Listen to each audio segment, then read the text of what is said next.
right, again, we want to welcome you to the 2019 Media Day. First team we have on the stage is the Blytheville Chickasaws with Coach Stone and Coach Fisher here with three of their student athletes. Coach, if you would, just welcome today, but if you would go ahead and just kind of give us an opening statement, tell us a little bit about your team and taking over the role as head coach. Lance Stone, head football coach. This is Ben Fisher.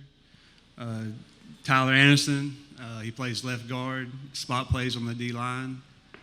Next to him is Willie Bell. He is our starting free safety.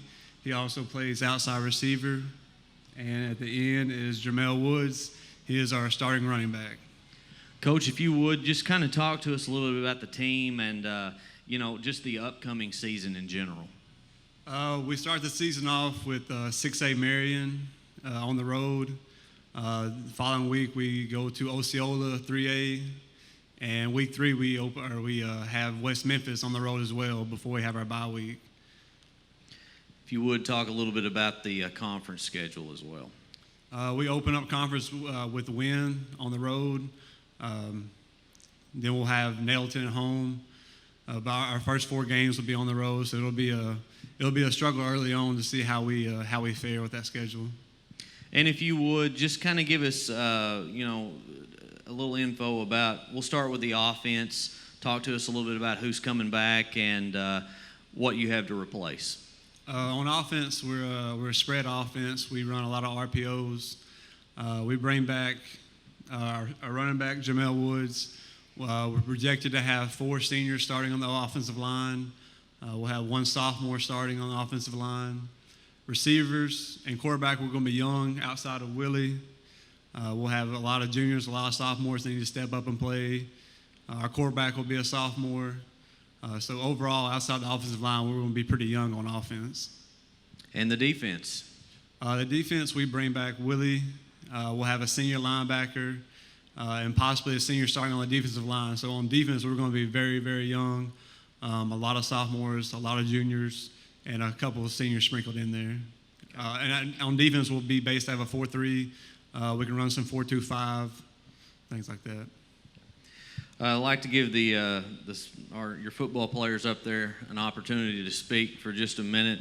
If each of you would just, again, introduce yourself and tell us one thing this year that just something that you're going to bring to the table to this football team to help Blytheville win.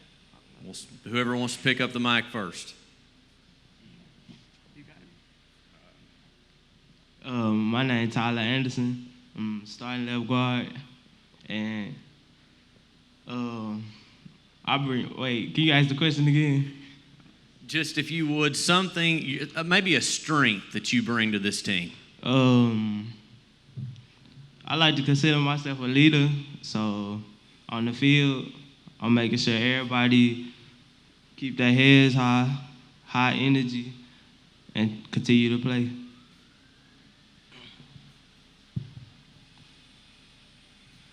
My name is William Bell. I'm the starting free safety. What I bring to the table is a hard defense, try to keep everybody intact, focus. That's really about it. My name is Jamel Woods, and I'm the starting running back. What I bring to the table is being a leader to our team, having everybody on track, and just bringing good energy to our team. Coach, you mentioned that you're breaking in a new sophomore quarterback this year.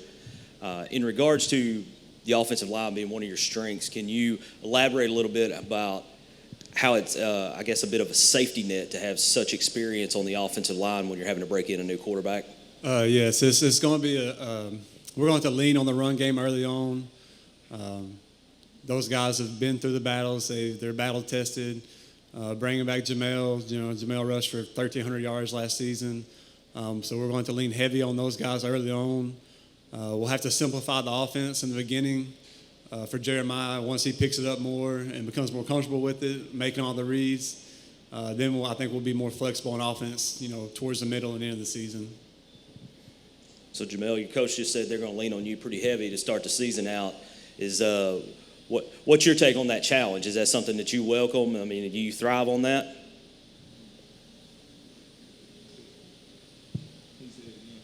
Do you thrive on – Coach said that he's going to lean on you early in the season with having a young quarterback, lean on the running game and depend on it quite a bit. How do you feel about that challenge? You step up to that? You think you can handle that pretty good? Yes. Just like last year, I went out, did what I had to do, told me the plays, I ran them. Had a good year. Yeah, got to do it again. Something about Jamel, too. You know, Coach Stone said we're going to lean on him in the run game. He's also our strongest guy in the weight room and our hardest worker in the weight room. Well, they all three work hard, but Jamel's next level in the weight room, and that's going to help him getting those, 30, 35 carries a game. That's going to help him tremendously right there. So, Coach, your team has, over the last 4 years, you've shared 2 of the last conference titles. The conference was wide open, pretty wild last year, ended up at a multi-team tie.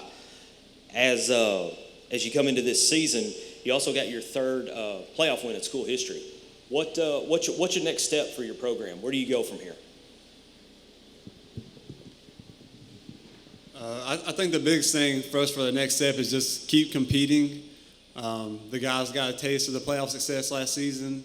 And, winning breeds winning. Those guys, they see what it felt like. They see the energy in the town. And it was special for that group to get that third playoff win in history. So hopefully the goal is for these guys this season, they're coming back, and the younger guys to see that, build off of it, and we keep that momentum going into this season. Coach and players, sometimes the scheduling gods just aren't in your favor. You're going to get tested early on. I just noticed looking at your schedule. So this is how you guys start out the season. You start out at Marion, at Osceola, at West Memphis, and at Wynn, I believe. So quite a tough way to start out that first month of the schedule. So have you kind of been prepping the guys for that? And look, it is going to be a tough start, but you're going to get a good measuring stick of where the team is really early. Yes, it'll definitely be a tough start. The thing we try to stress to those guys is, you have to keep playing. Whatever happens, happens. You can't get your head down. You can't get discouraged. Marion's, I think 6 in 6A. OSL's, top 3. West Memphis top 3 in 6A.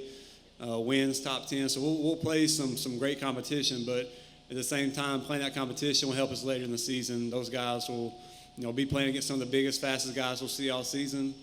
So I think it'll help us in the long run. It might be a little bumpy in the beginning, but at the end of the season, I think it'll pay off for us. Ryan tells me all the time I'm old school. You mentioned 30, 35 carries a game, but I'm going to ask you, it's Tyler, isn't it? Offensive line, what kind of challenge does that bring to you? And talk about some of your peers on the offensive line. All right, so since we run the ball a lot, and I'm a guard, most of the time I'm pulling, so that's me being the lead blocker for him. But in order for me to do that, our whole offensive line got to step up and do that job.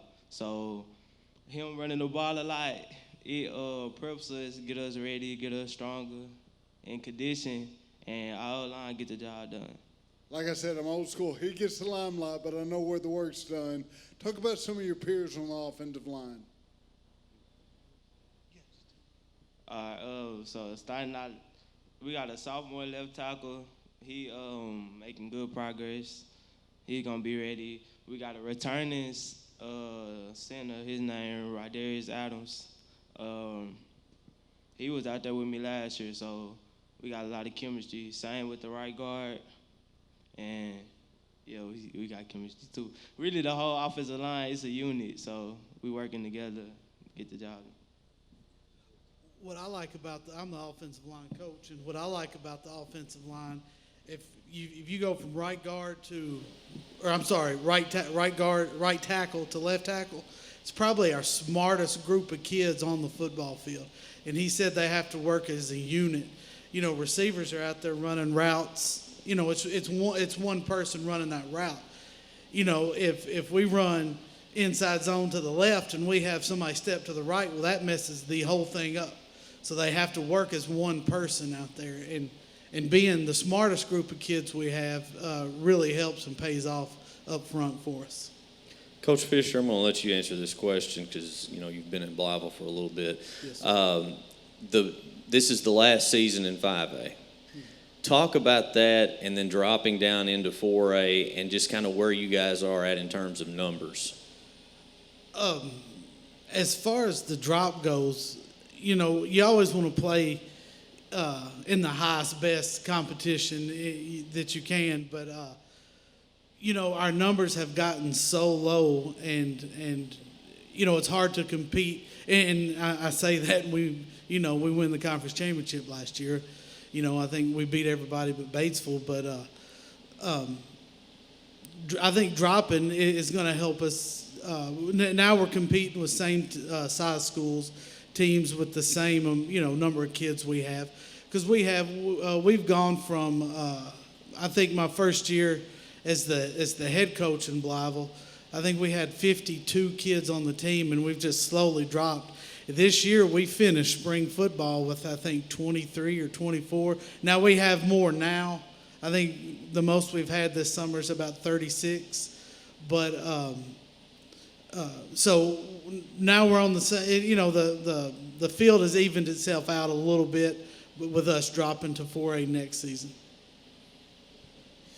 Coach, I'm with the Osceola newspaper, so I get to see you guys play quite a bit, and the progress that you guys have made the last few years has been significant. To Coach Stone, how confident are you in Jeremiah's ability to pick up the offense? I know you said you want to have to simplify it a little bit starting out, but how confident are you in Jeremiah's ability to pick up the offense and progress through the season? He has a very good football IQ. Right now, the game is happening too fast for him, which is, it's understandable. He's a 15-year-old sophomore, but his IQ is very, very high for a sophomore or a sophomore next season. He will pick it up. I'm very confident in that. He's a big kid. He's probably 215, 220, so he can learn as we go. If he makes a bad read or he doesn't see a hot guy come off the edge, if he takes a shot, he'll be able to stand there and be okay as the season goes. Coach, if you would just give us any final thoughts going into the football season. We're excited about the season. Just going to take it one game at a time. Like I said, I know we start off early on with a hard conference or a hard schedule, and we start off with the hard teams in our conference, but we're going to just keep working one game at a time. And our goal at the end is to compete for a conference championship and make the playoffs. That's what our goal is. Again, Coach, thank you guys for being the first ones on the stage. That's not always easy. Y'all did an excellent job. Again, the Blytheville Chickasaws, Coach Stone, Coach Fisher, and his 3 football players he has with him here today.